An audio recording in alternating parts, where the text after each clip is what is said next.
ভালো আছেন? জি ম্যাম, ভালো আছেন? আসসালামু আলাইকুম।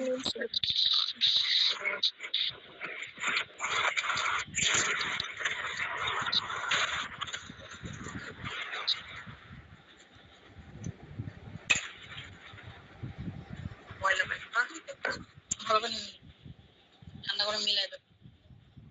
আচ্ছা, আজকে আমাদের শ্রম আইনের ক্লাস, তাই না? জি ম্যাম। পড়াইছিলাম আমি তালাবদ্ধ, তারপরে হচ্ছে ধর্মঘট, তালাবদ্ধ।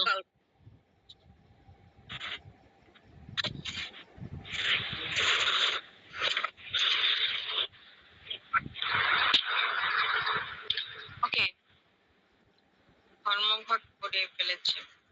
আজকে আলোচনা করব প্রসূতি কল্যাণ সমিতি বা প্রসূতি কল্যাণ সুবিধা, যেটাই বলেন না কেন। এক কথায় বলেন, প্রসূতি কল্যাণ সুবিধা জিনিসটা কি? কি মনে হয় এটা কি? কি জিনিস এটা? গর্ভবতী মহিলাদের যে সুযোগ সুবিধা, একজন কর্মজীবী গর্ভবতী মহিলার সুযোগ সুবিধা সম্পর্কে এখানে বলা হয়েছে।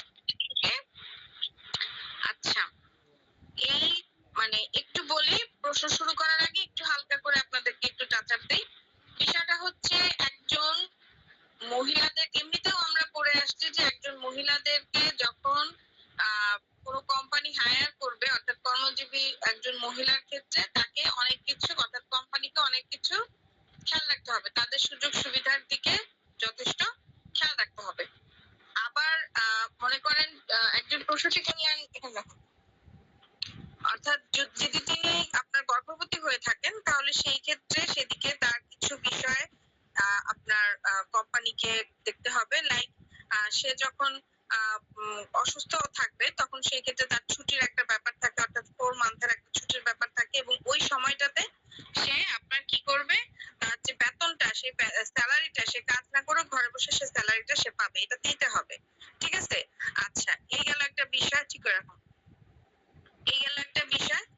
এছাড়াও আপনার যদি একজন গর্ভবতী মহিলাকে আপনার মনে করেন যে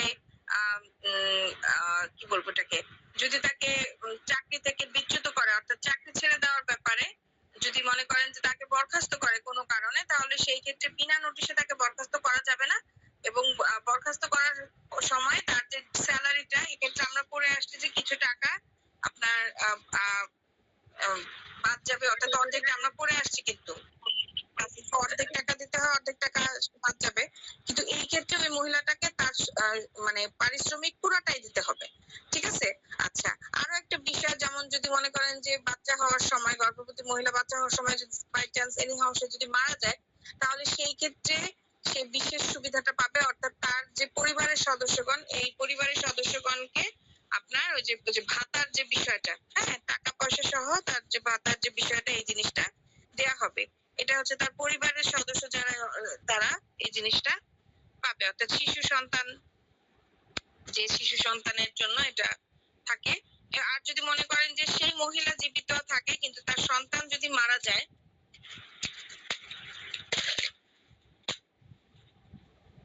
তাহলে সেই ক্ষেত্রেও সে কিছু সুবিধা পাবে।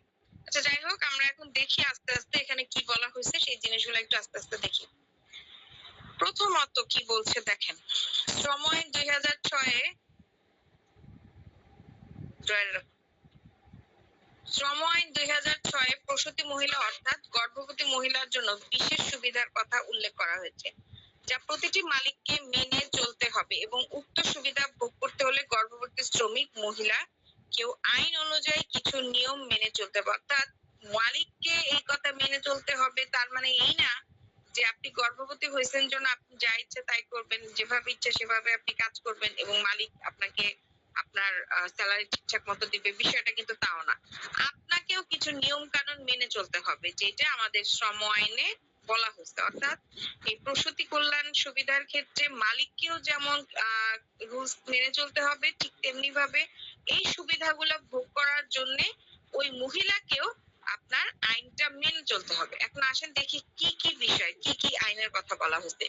শ্রম আইন 2006-এর ধারা 48-এর 1-এর অধীন যে প্রসূতি কল্যাণ সুবিধা প্রদেয় হবে, তা উপধারা 2-এ উল্লেখিত পন্থায় গণনা করে দৈনিক, সাপ্তাহিক বা মাসিক যেই ক্ষেত্রে যা প্রযোজ্য গড় মজুরি হারে সম্পূর্ণ নগদে প্রদান করতে হবে। সোজা কথা, প্রসূতি কল্যাণ সুবিধার ক্ষেত্রে ধরেন আপনি 4 মাস ছিলেন না, 4 মাস আপনি ছুটিতে, তাহলে 4 মাসে প্রত্যেকটা দিনের হিসাব নিয়ে বা মাসিক বা মানে এক একটা অফিসে এক এক নিয়ম থাকে, কোন জায়গায় দৈনিক পেমেন্ট করা হয়, কোন জায়গায় আপনার মাসিক বেতনে দেয়া হয়, এরকম আর কি। তো এই পুরা মানে মজুরিটা হিসাব করে তাকে প্রত্যেকটা মজুরি আপনার মানে প্রত্যেকটা দিনের টাকা বা প্রতি মাসিক যে বেতনটা এটা তাকে দিতে হবে, ঠিক আছে? আচ্ছা, এরপরে এবং সেটা নগদে প্রদান করতে হবে, কিস্তি মিস্তি এসব চলবে না, ঠিক আছে? একদম নগদে তাকে দিতে হবে। আচ্ছা, ওই একই আইনের 48(2) দেখেন, এটা 48(1) এর কথা। 48(2) কি বলছে? দৈনিক, সাপ্তাহিক বা মাসিক গড় মজুরি গণনার জন্য ওই সংশ্লিষ্ট মহিলা কর্তৃক এই অধ্যায়ের অধীন নোটিশ প্রদানের অব্যাহতির পূর্ববর্তী 3 মাসে তার মোট মজুরিকে উক্ত সময়ে তার মোট প্রকৃত কাজের দিনগুলো দ্বারা ভাগ করতে। এখন দেখেন, এই যে বিষয়টা মানে আপনাকে যে টাকাটা পেমেন্ট করবে, এই যে বললাম যে মাসিক হারে গড় হিসাবে দৈনিক হিসাবে তাকে টাকা পেমেন্ট করতে হবে, নগদে সব টাকা দিতে হবে। এখন এই টাকার হিসাবটা কিভাবে দিবে? একজন মহিলা কোনো মানে কর্মচারী, একজন কর্মজীবী মহিলা যিনি গর্ভবতী, সে কোনো কাজ ঠিকমতো পাংচুয়ালিটির সাথে করতেছে না, তাহলে সেই ক্ষেত্রে কি তাকে টাকা দিবে? তাও আবার বসায় বসায়, বিষয়টা কি তাই? না। দেখেন, 4 মাস বা 3 মাসের যে বিষয়টা আছে সেইটা তো আপনাকে তো লিভ দেওয়া হয়েছে ওই টাইমটুকু, কিন্তু তার পূর্ববর্তী কাজের অভিজ্ঞতা দেখে সেই টাকাটার অ্যামাউন্ট নির্ধারণ করা হবে। এখন আপনি ধরেন কোন একটা কোম্পানিতে 1 বছর যাবত আপনি চাকরি করতেছেন, ঠিক আছে? এই 1 বছরের মধ্যে 4 মাস বা 3 মাসের যে সময়টা, সেই সময়টা তো আপনার লিভ, কিন্তু বাকি যে 6 মাস আপনি কাজ করলেন, আপনার এই 6 মাসের পারফরমেন্সের উপর ভিত্তি করে আসলে আপনার এই স্যালারিটা নির্ধারণ করা হবে। আপনার যদি একদম ওই যে পারফরমেন্স খাতা থাকে না, ওটা যদি একদম শুরু থেকে নিয়ে শেষ মানে 6 মাসের মধ্যে মানে বিগত 6 মাস পর্যন্ত একদম নিট এন্ড ক্লিন থাকে, আপনি কোনো দিকে আপনার কি বলবো ফাঁকিবাজি নাই, ঠিকঠাক মতো কাজ করছেন সততার সাথে, নিষ্ঠার সাথে, পাংচুয়ালিটির সাথে, তাহলে সেই ক্ষেত্রে সেইটার উপর নির্ধারণ করে আপনার অ্যামাউন্টটা নির্ধারণ করবে। আর হচ্ছে আপনার মনে করেন মানে এই 4 মাসের অ্যামাউন্ট মাসিক বেতনটা। আবার মনে করেন আপনি মানে একদিন আসলে 2 দিন আসেন না, পাংচুয়ালিটির সাথেও কাজ করেন না, আপনার অফিস হচ্ছে 9টা থেকে 6টা, আপনি অফিস করেন হচ্ছে 10টায় আসেন, দুপুর 2টায় চলে যান, এরকম যদি আপনার রেকর্ড থেকে থাকে, ঠিক আছে? আবার ধরেন আপনার পাংচুয়ালিটির সাথে কোনো কাজকর্মের বিষয় নাই, হ্যাঁ? এই এই ধরনের ইরেগুলার ইরেসপন্সিবল এর বিষয় যদি আপনার খাতায় উল্লেখ থাকে, পারফরমেন্স খাতায়, তাহলে সেই ক্ষেত্রে আপনার স্যালারিটাও ঠিক সেরকমই হবে। অর্থাৎ এই যে 4 মাসের মধ্যে আপনার যে স্যালারিটা নির্ধারণ করা হবে, এটাও ঠিক সেরকমই হবে। বুঝতে পারছেন বিষয়টা? তার মানে মালিককে এই সুবিধাটা দিতেই হবে, মেনে চলতেই হবে, তার মানে এই না যে আপনি যা ইচ্ছা তাই করবেন, স্বেচ্ছাচারিতা করবেন, বিষয়টা তা না। আপনাকে আইন মেনে চলতে হবে, অর্থাৎ ওই কোম্পানির যে রুলস রেগুলেশন, সেই রুলস রেগুলেশন মেনে আপনাকে কাজ করতে হবে, ঠিক আছে? 9টা টু 5টা মানে 9টা টু 5টাই থাকতে হবে, ওকে? পাংচুয়ালিটির সাথে কাজ, মানে আপনার যে কাজটা দিছে সেই কাজটা আপনাকে ঠিকঠাক মতো করতে হবে, এটাই আর কি বিষয়। গেল এটা।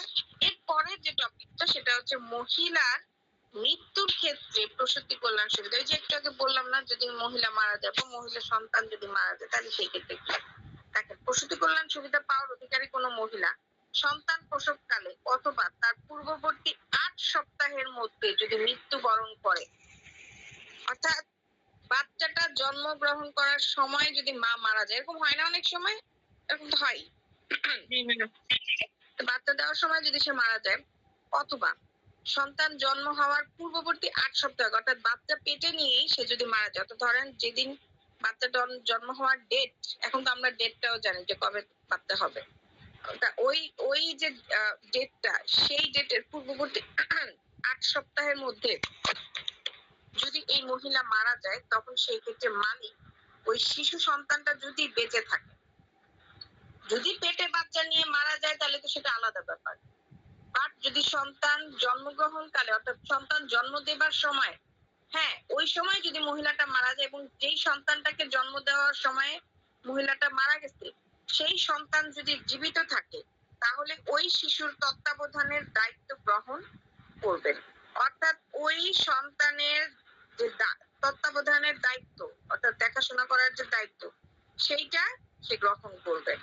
এবং যদি সেই শিশু সন্তানটা জীবিত না থাকতে পারত, সেই সন্তানটা ওই যে বললাম 8 সপ্তাহ পূর্বে যদি সে মারা যায়, অর্থাৎ বাচ্চা সহ সে যদি মারা যায় বা সে বেঁচে আছে বাচ্চাটা মারা গেছে, তখন সেই ক্ষেত্রে তার অধীনে মহিলার মনোনীত কোনো ব্যক্তি, অর্থাৎ ওই যে বললাম তার পরিবারের কোনো ব্যক্তি, ঠিক আছে, সেই ব্যক্তি হতে পারে তার হাজবেন্ড, যেহেতু মানে তার কাছের মানুষ হাজবেন্ডই হবে, হাজবেন্ড, তার বাবা বা তার মামা, তার পরিবারের যে জীবিত অবস্থায় আছেন তার যে কেয়ার করতো, তার যে টেক কেয়ার করতো, তার যে মেইনটেনেন্স করতো, সেই ব্যক্তিকে আপনার এই সুবিধাটা, অর্থাৎ এই যে ওই যে 4 মাসের যে টাকাটা, হ্যাঁ, সেই টাকাটা প্রদান করবে। তার মানে এই টাকাটার কোনো মাইন্ড নেই, এই টাকাটা আপনি পাবেন। আপনি মারা গেলে আপনার শিশু বেঁচে থাকলে সেই শিশু পাবে, আপনার বাচ্চা যদি মারা যায়, বাচ্চাও যদি বেঁচে না থাকে, আপনিও যদি বেঁচে না থাকেন, আপনার পরিবারের যে সদস্য আছে সে পাবে এই টাকাটা। অর্থাৎ এই টাকাটার কোনো মাইন্ড নেই। তার মানে আপনারা আবার এইটা ভাইবেন না যে মানে এই বাচ্চার একদম যাবতীয় দেখাশোনা, ভরণ পোষণ 18 বছর না হওয়া পর্যন্ত এই অফিস করবে, এই বিষয়টা কিন্তু আবার তা না। ওই যে 4 মাসের যে টাকাটা, ঠিক আছে, ওই টাকাটার কথাই বলতেছি, বুঝতে পারছেন?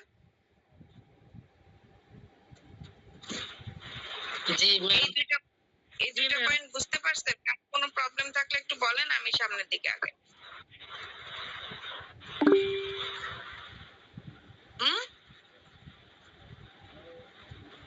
বলেন, কারো কোনো প্রবলেম থাকলে একটু বলেন। আচ্ছা আচ্ছা, আরেকটা বিষয় একটু বলি। এই যে এই মহিলাটা যে মারা গেল, এই সে তো আমার কোম্পানির একজন কর্মচারী ছিল, তাই না? তার মানে তার নাম আমার কোম্পানির খাতায় আছে। তাহলে সেই ক্ষেত্রে মহিলাটা যে মারা গেল, সেইটা মারা যাওয়ার ডেট, মারা যাওয়ার তারিখটা সহ তার নামের পাশে উল্লেখ করতে হবে। বুঝতে পারছেন? তার নামের পাশে এটা কি করে দিতে হবে? উল্লেখ করে দিতে হবে। এবং পাশাপাশি তাকে যে সুবিধাগুলো দেয়া হলো, সেটা তার সন্তানের উদ্দেশ্যে দেওয়া হলো বা তার পরিবারের স্বামী বা মানে পরিবারের লোকজন যাকেই দিল না কেন, এই জিনিসটাও উল্লেখ করে দিতে হবে। ঠিক অনুরূপ ভাবে জীবিত থাকলেও বাচ্চা হওয়ার পরে তাকে যে টাকাটা দেয়া হলো, মাতৃকালীন সুবিধার সময়ের যে টাকাটা দেয়া হলো, সেইটাও তার নামের পাশে লিখে দিতে হবে। অর্থাৎ তার যে নামের মানে তালিকাটা থাকবে সেখানে উল্লেখ করে দিতে হবে যে এই সময় সে মাতৃকালীন সুবিধা ভোগ করতেছিল এবং এই সময় তার যে পাওনা টাকাটা, সেই পাওনা টাকাটা এইভাবে এইভাবে দেওয়া হয়েছে, এই জিনিসটা উল্লেখ করে দিতে হবে। এই হচ্ছে ব্যাপার। আচ্ছা গেল।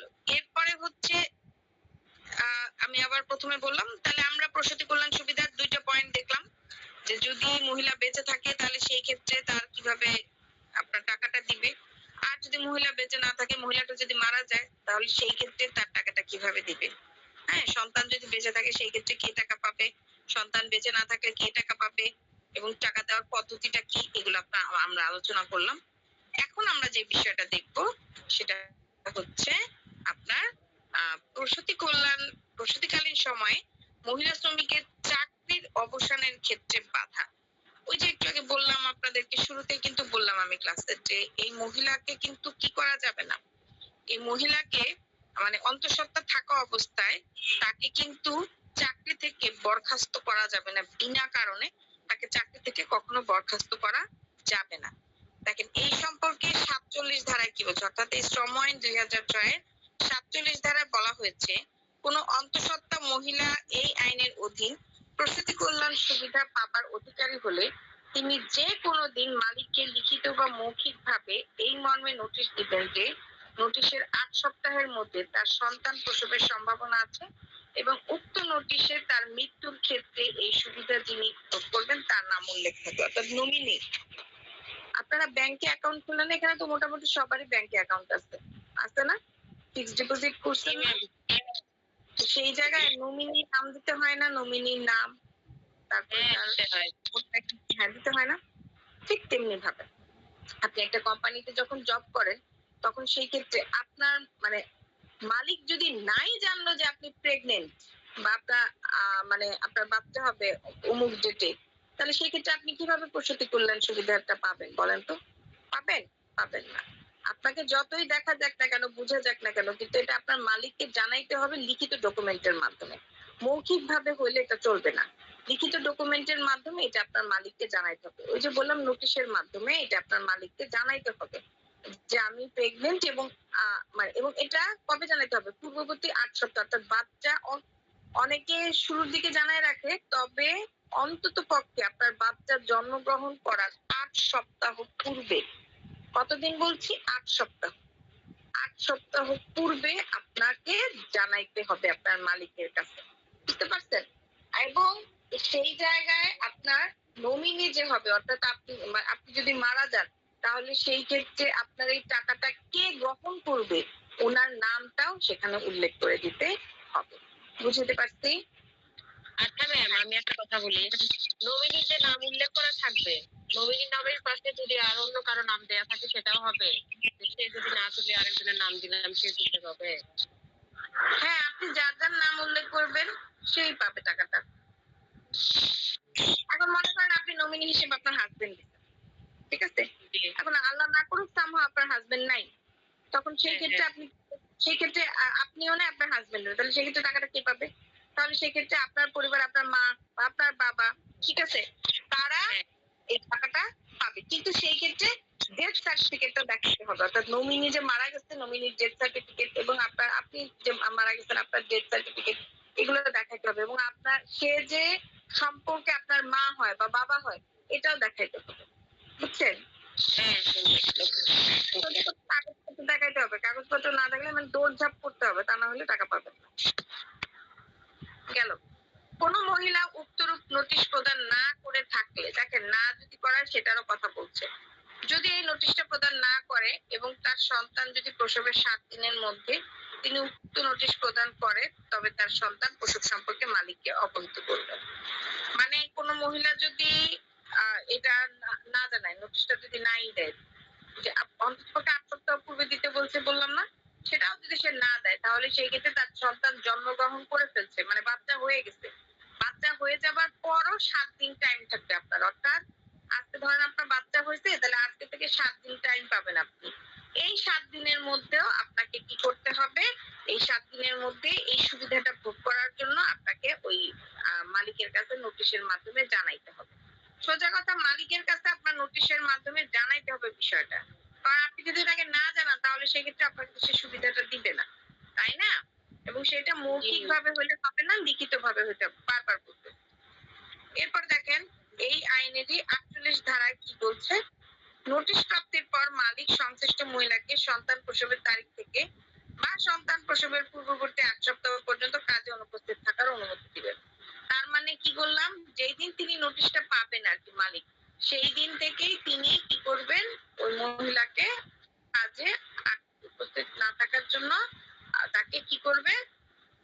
আদেশ দিবে, অর্থাৎ তাকেও আবার একটা নোটিশের মাধ্যমে এটা জানাই দিবে, এবং তার যে স্যালারিটা, সেই স্যালারিটা সে ঘরে বসেই পাবে। এই হচ্ছে ব্যাপার। এবারে কি বলছে? কোন মালিক সংশ্লিষ্ট মহিলার ইচ্ছা অনুযায়ী নিম্নলিখিত যে কোনো পন্থায় প্রসূতি কল্যাণ সুবিধা প্রদান করবে। দেখেন, যেই ক্ষেত্রে কোন রেজিস্টার্ড চিকিৎসকের নিকট হতে এই মর্মে প্রাপ্ত প্রত্যয়ন পত্র, কেন এরকম করতে বলতে পারবেন? দেখে দাও। এক্ষেত্রে কোন রেজিস্টার চিকিৎসকের নিকট থেকে এই মর্মে প্রাপ্ত প্রত্যয়নপত্র পেশ করা হয় যে মহিলাটা 8 সপ্তাহের মধ্যে সন্তান প্রসব করবে, এরকম সম্ভাবনা আছে, সেই ক্ষেত্রে প্রত্যয়নপত্র পেশ করার পরবর্তী 3 কর্মদিবসের মধ্যে যদি ওই প্রসব পূর্ববর্তী 8 সপ্তাহের জন্য প্রদেয় প্রসূতি কল্যাণ সুবিধা প্রদান করবেন মালিক, ঠিক আছে? এটা আপনাদেরকে বুঝতে একটু, ওকে? মানে ওই একই বিষয়, ঘুরে ফিরে একই বিষয়। ওই যে মানে চিকিৎসকের যদি আপনার চিকিৎসকের রেজিস্টার কপি নিয়ে যায় যে হ্যাঁ আমি এরকম এরকম প্রেগনেন্ট, আমার বাচ্চা হবে, এই সেই, তখন সেই ক্ষেত্রে যেদিন পাবে সেই দিন থেকে পরবর্তী 3 কর্মদিবসের মধ্যে তিনি এই সুবিধাটা তাকে দিবেন। এইগুলো আপনাদেরকে পড়াইছি, একই জিনিস বারবার।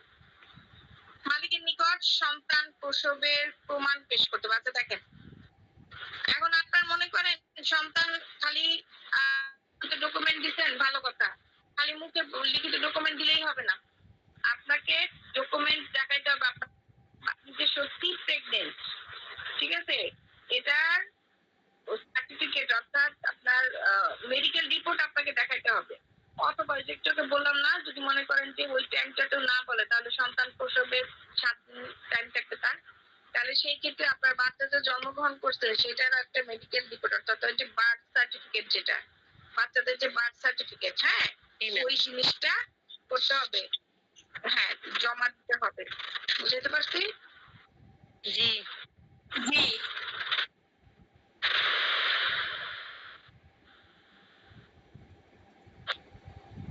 আচ্ছা, এই হচ্ছে ব্যাপার। এরপরে কি বলছে, সন্তান প্রসবের প্রমাণ পেশ করার পরবর্তী 3 কর্মদিবসের মধ্যে উক্ত সম্পূর্ণ সময়ের জন্য প্রসূতি কল্যাণ সুবিধা দেওয়া হবে। অর্থাৎ যেই দিন আপনি এটা মানে ওই যে বাচ্চা হচ্ছে প্রসব করছেন আপনি, এটার যে বার্থ সার্টিফিকেট এটা যখন আপনি পেশ করবেন তার পরবর্তী 3 কর্মদিবস মানে যেদিন যেদিন অফিস ডে, ঠিক আছে, ওই 3 কর্মদিবসের মধ্যে মালিক আপনার এই প্রসূতি কল্যাণ সুবিধা পাওয়ার যে আপনার সুবিধাটা মানে পেপারসটা, সেই পেপারসটা একসেপ্ট করে দিতে আর কি। তবে এক্ষেত্রে একটা শর্ত আছে, সেটা কি, প্রসূতি কল্যাণ বা যদি কেউ সেটা ঠিকঠাক মতো প্রদান করতে না পারে তাহলে সেক্ষেত্রে সে কিন্তু এই সুবিধাটা পাবে না। অর্থাৎ আপনাকে এটা প্রমাণ করতে হবে যে আপনি আসলেই প্রেগনেন্ট, সেটা লিখিতভাবে আপনাকে দেখাতে হবে, মৌখিকভাবে বললে হবে না। যদি আপনি এই সুবিধা মানে সুবিধাটা ভোগ করতে চান তাহলে সেক্ষেত্রে আপনাকে অবশ্যই এই প্রমাণগুলো দেখাতে হবে। যদি এই প্রমাণগুলো আপনি দেখাইতে ব্যর্থ হন তাহলে সেক্ষেত্রে আপনি সন্তান জন্ম দিলেও বা প্রেগনেন্ট থাকলেও বা যেটাই হোক না কেন আপনি এই সুবিধাটা পাচ্ছেন না। ওকে, তার মানে আমরা কি বুঝলাম সর্বসাকুল্যে? সর্বসাকুল্যে এটাই বুঝলাম যে মালিক মানে যেমন প্রসূতি কল্যাণ সুবিধাটা দিতে বাধ্য, ঠিক তেমনি ভাবে ওই মহিলাও এই সুবিধাটা যদি ভোগ করতে চায়, একজন গর্ভবতী মহিলা, তাহলে সেই ক্ষেত্রে তাকে কিছু আইন ফলো করতে হবে, অর্থাৎ রুলস রেগুলেশন মানতে হবে। এই সময় 2006 এর আন্ডারে যে রুলস গুলো বলা হয়েছে, এটা আমরা করলাম 47 এবং 48 ধারার আন্ডারে, এই রুলস গুলো তাকে ফলো করতে হবে এবং পাশাপাশি তাকে কি করতে হবে, মানে ওই কোম্পানির যে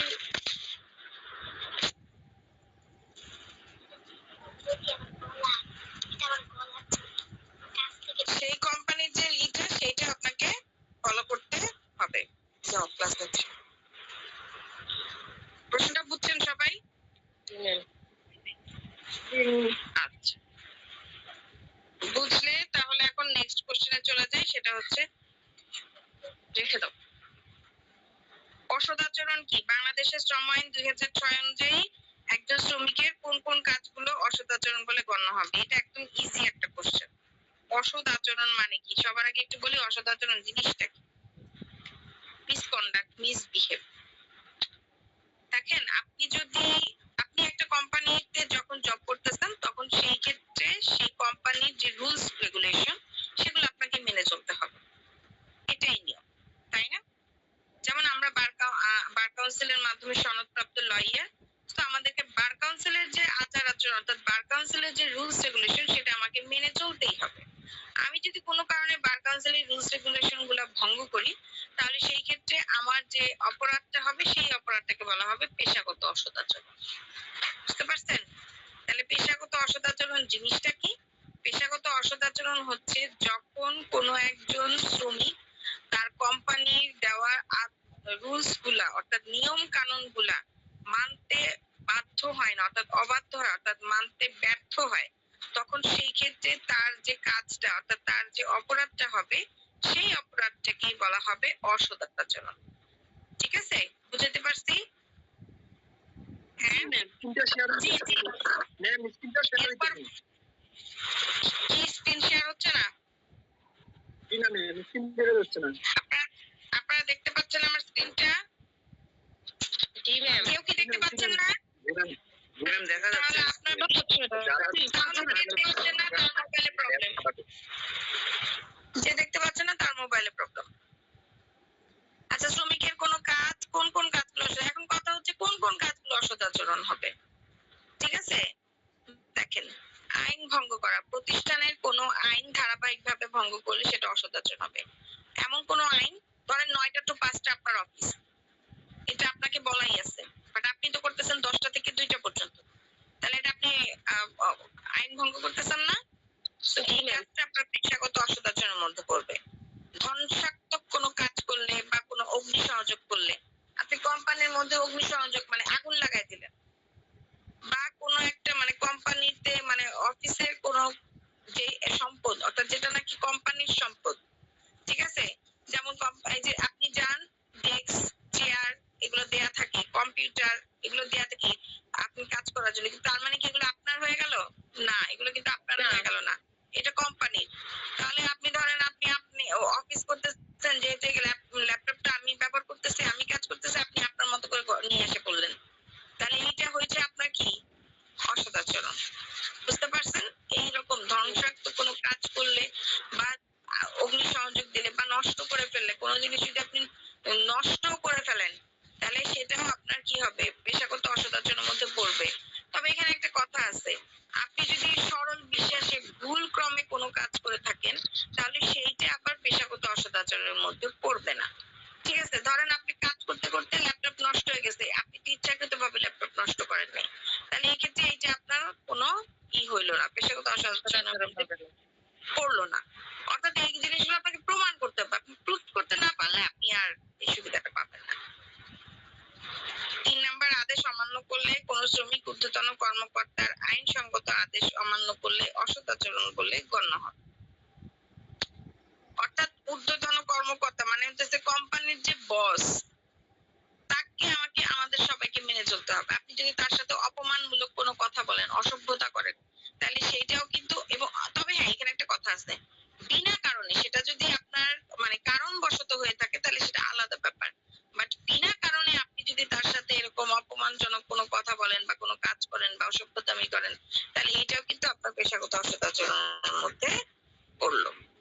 আর একটা কমন বিষয় ঘুষ নেওয়া দেওয়া, এটা তো পেশাগত অসদাচরণের মধ্যে পড়ে না? ধরেন আপনি কোনো একটা কাজ করে দিবে, কোন একটা কাজ করে দিবে, এটার জন্য মানে ক্লায়েন্ট আসছে, লোক আসছে যে আমার এই কাজটা করে দেবে, আপনি বলতেছেন আস্তে করে, আপনি চিপার মধ্যে নিয়ে গিয়ে বলতেছেন হ্যাঁ আপনার মানে এই কাজটা করে দিব, আমি সে মাসের পর মাস ঘুরতেছে, কাজ করাইতে পারতেছে না কোনোভাবে, আপনি বলতেছেন আমি 2 দিনের মধ্যে কাজ করে দিব, কিন্তু আমাকে 5 লাখ টাকা দিতে হবে, তাহলে কি এটা কি হলো? মানে ওই কোম্পানির একটা কাজ, সেবা, একটা সার্ভিস যেটা নাকি ফ্রিতে জনগণকে দেওয়া হয়, সেই জিনিসটা নিয়ে আপনি ব্যবসা শুরু করে দিচ্ছেন, তাহলে এটা কি পেশাগত অসদাচরণের মধ্যে পড়লো না? আপনি বলেন, যেটা ফ্রি সেবা, সেই সার্ভিসটা ফ্রি দেয়া হবে, সেই সার্ভিসটা আপনি টাকার বিনিময়ে বিক্রি করতেছেন, তাই না? তাহলে এটাও পেশাগত অসদাচরণের মধ্যে পড়লো। এবং এটা আমাদের কোম্পানির মধ্যে মানে সব কোম্পানিতে এটা হয়, এই যে ঘুষ গ্রহণের বিষয়। আচ্ছা, কর্মস্থলে অনুপস্থিতি, এটা তো বললামই।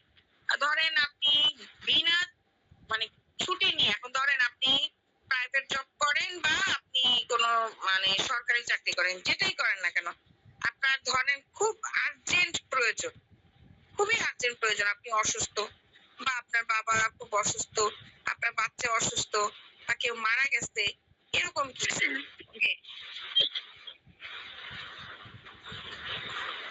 এরকম কিছু যদি হয়ে থাকে, তখনও কিন্তু আপনাকে ছুটি নিতে হবে, ছুটির দরখাস্ত দিতে হবে।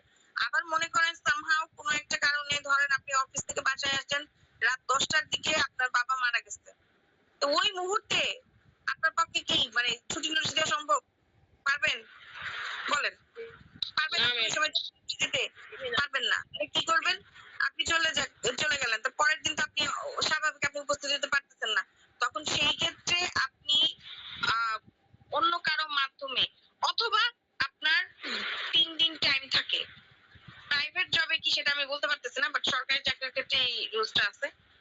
আপনি কি করতেছেন, আপনি 3 দিনের মধ্যে এসে আপনি একটা ছুটির দরখাস্ত দিয়ে দিলেন যে আমি এরকম এরকম সমস্যা ছিল, যার কারণে আমি ওই যে বিলম্ব মওকুফ যেটাকে বলা হয়, ছোটবেলায় বিলম্ব মওকুফের দরখাস্ত পড়ছেন না, লিখছেন না? হ্যাঁ, এরকম এরকম সমস্যা, যার কারণে আমি এই কয়েকদিন অনুপস্থিত ছিলাম, ওকে, এরকম আপনাকে দিয়ে দিতে হবে। কারণ আপনি যদি বিনা কারণে কোনো ছুটি ছাড়া আপনি অন্তত পক্ষে 10 দিন, কতদিন? 10 দিন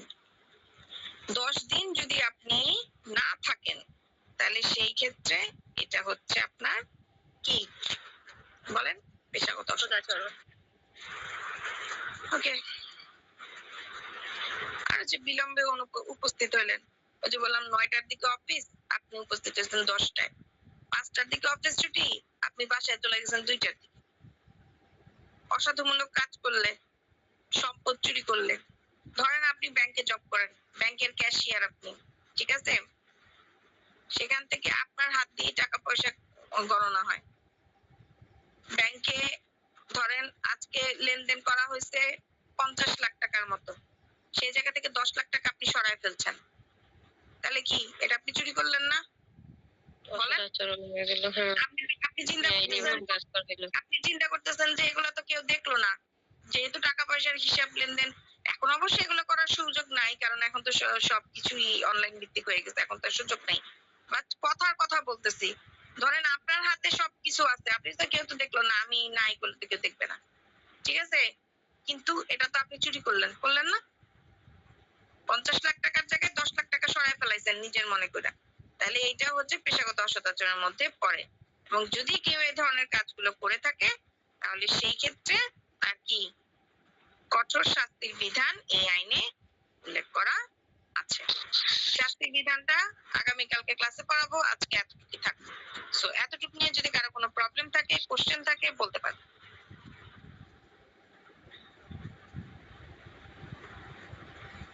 বলেন, কোন প্রশ্ন আছে? না ম্যাম, এটার মধ্যে ভালো বোঝা গেল প্রসূতি কল্যাণের এর মধ্যে অসদাচরণ, এগুলো ভালো বুঝলাম। কার কোনো প্রশ্ন?